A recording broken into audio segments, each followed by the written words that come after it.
Let's read this question. So this question says the form factor for a sinusoidal AC is, ठीक है, आपको क्या बताना है पर फॉर्म फैक्टर बताने किसके लिए, साइनसॉइडल एसी के लिए। ऑलराइट, तो चलिए बच्चों इस क्वेश्चन को स्टार्ट करते हैं। So we can write down the key concept of this question.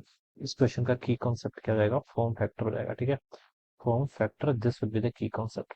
अब बच्चों देखिए यहाँ से हम फॉर्म फैक्टर निकालना है फॉर साइनसॉइडल एसी। ऑलराइट, तो फॉर्म फैक्टर होता है क्या, पहले तो हमने डिफाइन करते हैं। देखिए फॉर्म फैक्टर आपका रेशियो होता है किसका, आरएमएस का एवरेज के साथ। किस किस का रेशियो होता है, this is the ratio of the RMS value, ठीक है। आरएमएस वैल्यू जो आपका साइनोसॉइडल एसी है, एसी करंट है या फिर वोल्टेज है, उसकी आरएमएस वैल्यू डिवाइडेड बाय क्या होगा आपका, average value, divided by average value, ठीक है। ये आपका this ratio is called form factor, ठीक है। Average value defined for half cycle भी लिख लेना पड़ेगा, ठीक है। डिपेंड क्यों लिखते हैं, इस पर भी आते हैं, डिपेंड फॉर हाफ साइकिल, ठीक है।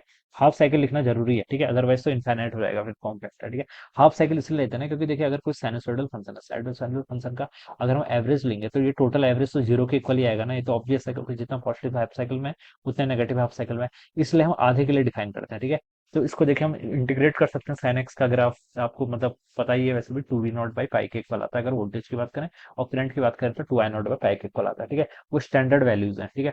आरएमएस वैल्यू देखिए क्या होती है, अगर आपकी पीक वैल्यू देखिए हम वोल्टेज के लिए डिफाइन कर रहे हैं, पीक वैल्यू मान लीजिए वी नॉट है, तो आरएमएस वैल्यू जाती है V nought by root two के इक्वल, ठीक है।